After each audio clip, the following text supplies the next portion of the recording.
Hello guys, Ryan again. Today's video, we are using MikroTik router. Enable natin yung VLAN para sa window natin. Tara guys, start tayo. Paano siya i-configure? Saan tayo mag-install ng Winbox para mas madali natin ma-configure si MikroTik. Okay, sa power muna natin si MikroTik. Power, tapos dito nakalagay si kahit saan pwede mong isaksak dyan. So, first natin is, sa port 1, kailangan si internet natin dito nakasaksak. Si port 2, kailangan si Orange Pi at saka si Raspberry Pi yung nakasaksak. Si 3 and 4 is gagamitin natin yan for access point. Kung gusto kang malawak yung coverage mo, kailangan tayo gagamit ng outdoor antenna. So for the purposes lang sa demonstration natin, gagamitin ko yung built-in na wireless niya. Gagawin nating access point. Okay, pasok tayo sa MikroTik. Okay, always yung gagamitin yung MAC address and then connect. Once na makapasok yan. So, reset muna natin yung MikroTik natin. Reset natin para step by step natin i-configure. Yes tayo.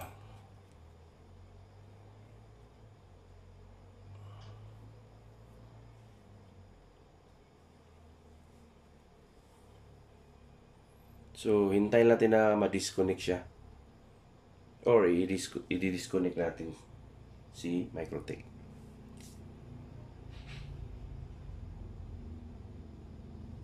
Yun, na-disconnect siya. And then, reconnect tayo. Try natin mag-reconnect. Yun. Kailangan dapat lumabas ulit si MikroTik dito.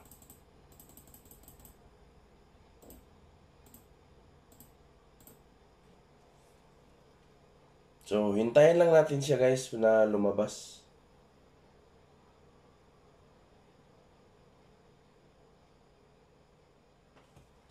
Try natin i-click yung refresh. Ito.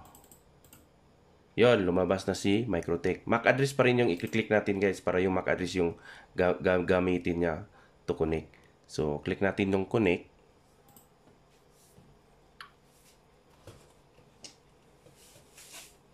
Yun, pumasok na tayo. First guys, dito muna tayo sa interface.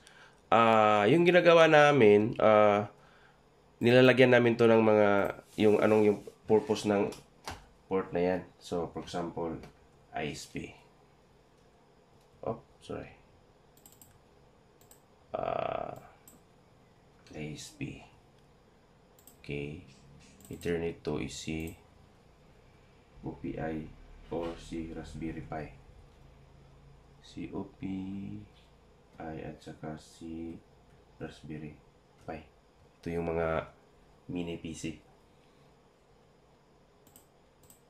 And then si Ethernet 3 is EP. Kapitan natin to. EP.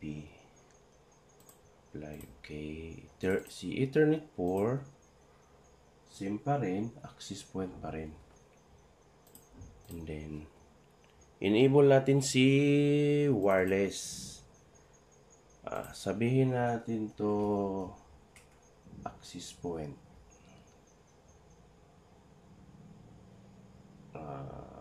EP pa rin. So, punta tayo sa wireless. Yung mode niya, gawin nating EP bridge. Tapos, SSID, sabihin natin EP. So, sample lang natin yan guys ha. Yung SSID magdidepende pa rin sa inyo kung ano yung ilalagay nyo. Yung sa atin, para sa demonstration lang natin is si MikroTik EP. So, ito yon si MikroTik EP. So, default, lahat na. Ito lang yung babaguhin natin to guys. And then, enable natin. Yes tayo at saka click OK. So, naka-enable na si wireless natin.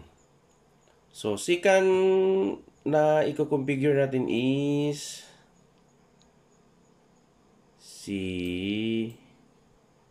punta tayo sa bridge. So si bridge, dito tayo sa bridge, tapos add tayo. Tapos sabihin natin bridge dash bilan. Kasi yung purpose lang natin dito sa MikroTik is gagamitin natin yung bilan niya na features. Tapos bridge, apply, okay. And then si port, pwede na natin to i-configure. So add tayo ni port, si Ethernet 1, hindi na natin gagalawin kasi yung gagamitin natin si 2, 3, 4 at saka si wireless. So dito, bridge VLAN. Okay, at ulit tayo si 3, apply, okay. Yan, si 4, okay. Tapos si wireless natin. Okay. Yan. So, lagyan na natin yung port niya. So, next natin is, papaganahin na natin yung internet. So, punta tayo sa IP. Sa addresses tayo. Okay. Sa addresses tayo. Add tayo addresses. Sabihin natin yung address natin is 192.168.60.1/24 yung address natin. So yung network ID 192.168.60.0. So interface dapat si bridge VLAN. Apply. Okay.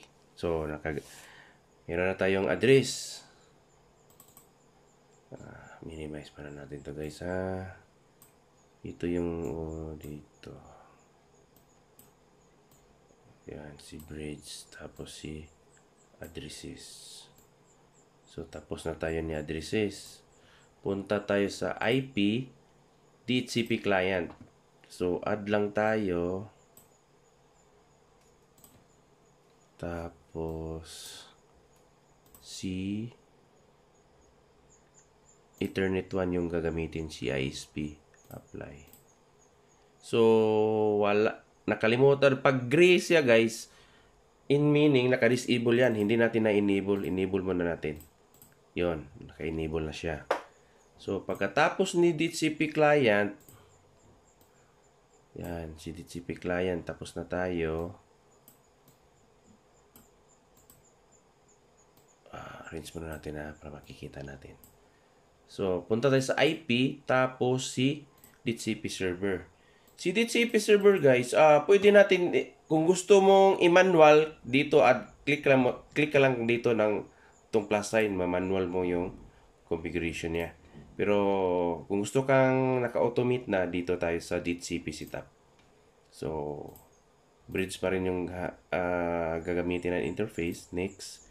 So, makikita natin guys, yung address may naka-fill up na. Kasi kanina sa addresses, nag-fill up na tayo gumawa na tayo. So, parang kinuha lang yan yung mga information sa ginawa natin. Next tayo. Next. So, yung rinse natin dito guys, sa akin, pinapalitan ko to guys. So, 50 to 199 lang yung gagamitin ko na rinse. So, next tayo, DHCP server natin guys. Common guys, yung laging ginagamit si it. Next. So, successful siya guys. Okay. So, yun. Tapos na tayo kay network. So, meron na. Next step natin guys is IP. Tapos firewall. Huwag natin kalimutan si firewall guys. May isang configuration dyan. Punta tayo dito sa NAT. Tapos click natin yung plus sign. Source NAT. Tapos yung output natin guys si ISP. Tapos apply. Add to punta tayo sa action, guys. Yung action, dapat si Masquerade, guys, yung gagamitin natin para ma-enable yung internet ni Microtech. Yun. Natapos na, guys, si firewall. So, punta tayo sa routes para makita natin yung reachable ba. So, to configure, guys, kailangan natin ng internet, guys, para ma-configure, ma-check natin kung tama ba. Titingnan mo, si ISP reachable, si VLAN is reachable pa rin. So, okay yung configuration natin, guys. So, check natin yung internet, guys, ha, kung meron.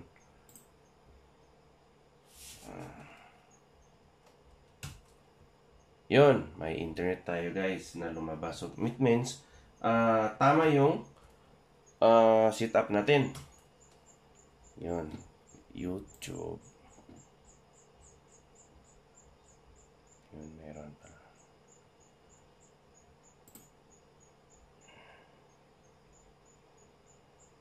So, meron. Okay. Next steps natin, guys, is okay na yung internet natin. Papaganahin na natin yung VLAN. Close muna natin lahat ng mga window. So, to enable VLAN, punta tayo sa bridge. Tapos, sa port. Dito tayo sa port. So, i-configure na natin dito, guys, si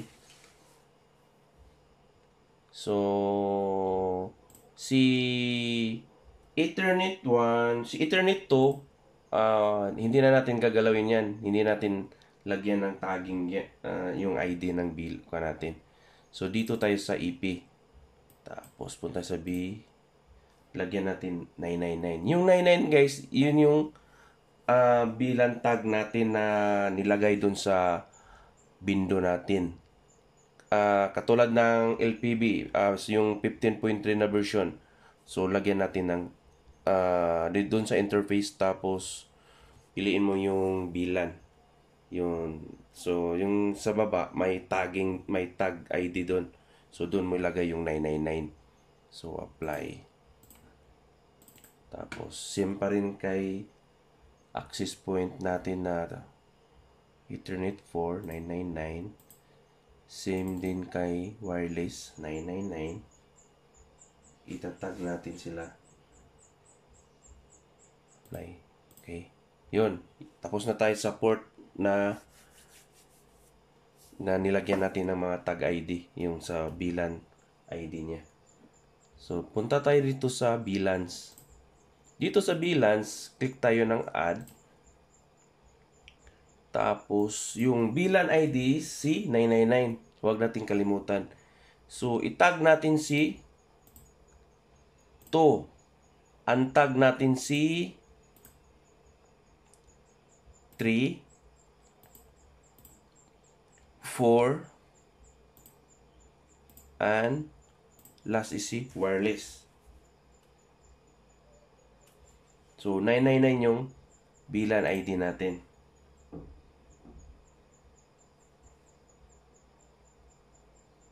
And then, apply. Yun. Na-set up na natin yung VLAN, guys. So, ang kailangan natin, last natin gagawin is, so, tapos na tayo sa internet na configure na natin si Microtech. Gumagana na yung internet niya. Yung sa VLAN, i-check na lang natin, na configure na natin, na set up na natin. Pero kailangan natin i-check. So, yun. Last natin gagawin, guys, balik tayo sa bridge. Tapos, double click natin yung bridge natin. And then, punta tayo sa VLAN. I-check natin, kailangan to si VLAN filtering. Ito yung last natin na gagawin. Apply. And then, okay. Yun. Natapos na yung VLAN setup natin or yung sa configuration niya. So, ngayon, itatry natin kung gagana ba si VLAN.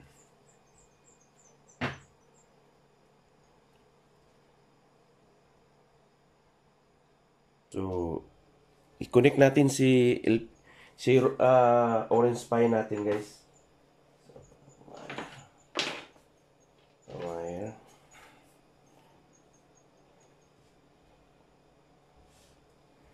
So, dito. Nakakonect kay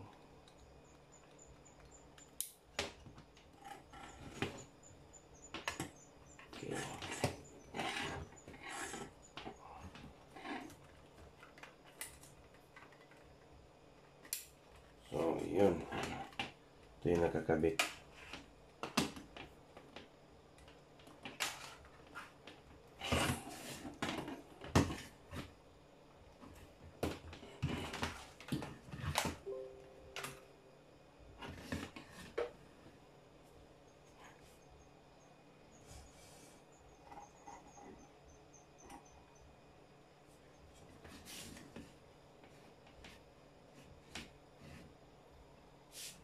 So, dito to guys. Si ISP. Dito si ISP. Yung blue. Yung itim. Papunta kay yun. Papunta kay Raspberry Pi natin. So, try natin to guys. Pawiran lang natin si Raspberry Pi natin.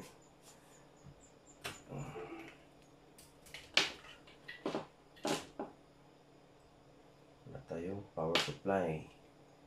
Sandali ha. Hanap muna tayo. Ito.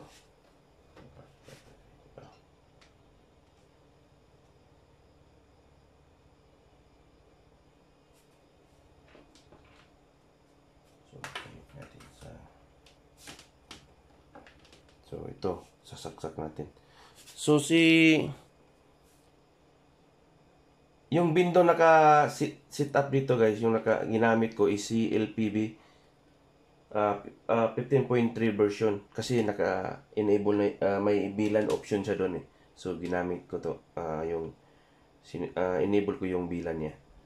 Yung tag ID natin is yung 999. So, power natin to guys. Power natin. So, ito papunta kay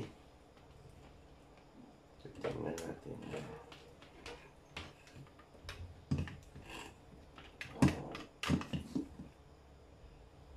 Tapos power. So, wire papunta kay sa port 2 natin nilagay kasi doon natin sinit up si Raspberry Pi. C1 is si internet. Yung dalawang dito, sa access point natin yan. Yung sinasabi ko kanina, kung gusto mong malawak yung coverage mo, pwede mo dito, gagamit tayo ng outdoor na access point. So, dito natin isasaksak yun. Yung sa outdoor access point natin guys, na outdoor, configure nyo lang na access point, yung access point siya. Para yun yung i-configure natin sa kanya. So, okay. I-try natin guys. Kukonek ni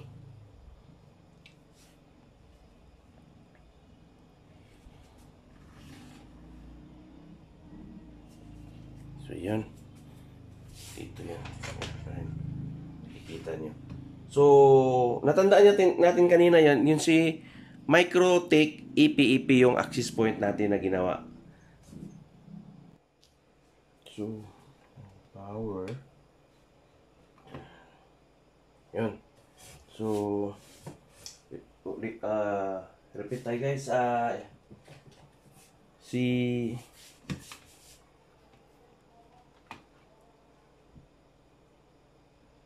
port 1, si internet. Si port 2, si Raspberry Pi natin. Titingnan natin. Yan. Dito siya nakasaksak sa Raspberry Pi natin. Okay, try natin guys kung okay ba yung bilan na setup natin. So, yung sa LPB natin guys, o kahit anong window ninyo na ginagamit, yung sa Ado, sa ano pa yung iba, meron mas marami Pero ito yung sa akin na try ko na gamit is si LPB at saka si Ado. So ngayon yung si dito ginagamit ko si LPB yung 15.3 na version. Okay. So papakita ko guys yung kung okay ba yung setup natin.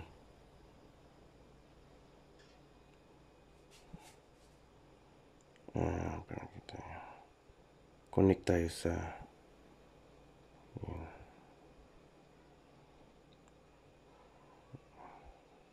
so yun, disconnect muna natin. Try natin disconnect.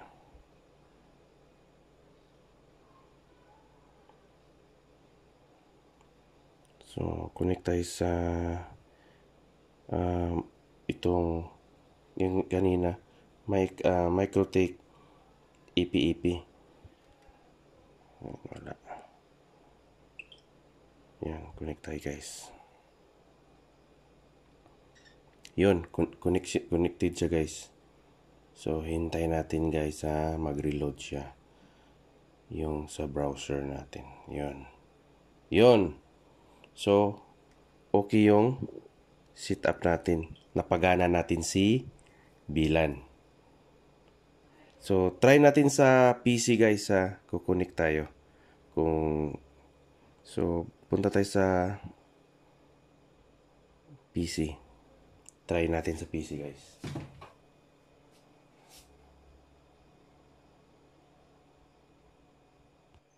Okay, enable mo natin si Wi-Fi guys. So si Wi-Fi. Yun. Punta tayo dito. Sino ba yung na-detect niya? So nandito si Microtech EP, yung ginawa natin na SSID. So dito tayo kukonek guys. Yan. Yun.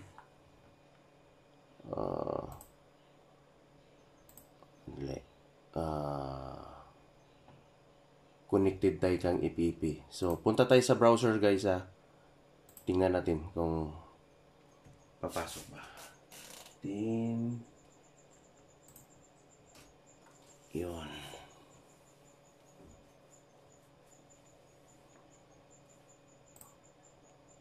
Yun. So pumasok yung sa Wi-Fi natin, yung sa window natin. Ulitin natin guys disconnect. Tapos connect tayo sa EP. Dapat mag-uuturan yan guys. Actually kanina yan nag-uuturan yan. So lumabas siya sa dito kay Opera na browser kasi ito yung default browser ko si Opera. Yon. So lumabas si window natin guys. Yun. So itatry natin guys punta tayo sa papakita ko sa inyo kung paano si LPB i-activate yung VLAN. So punta tayo sa 0.0.1 tapos admin. Punta tayo sa admin ng window natin guys. And then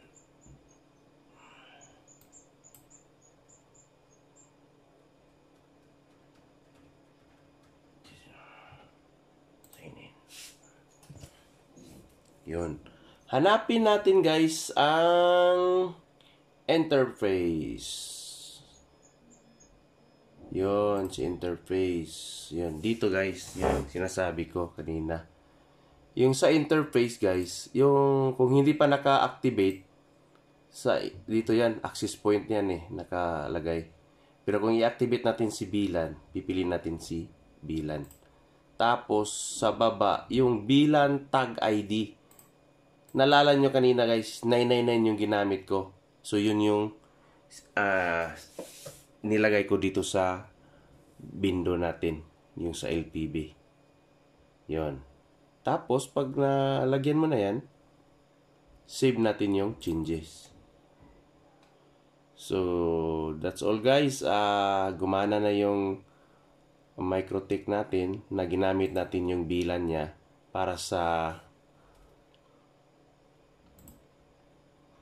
window natin. I hope you enjoy watching. Thank you for watching my video.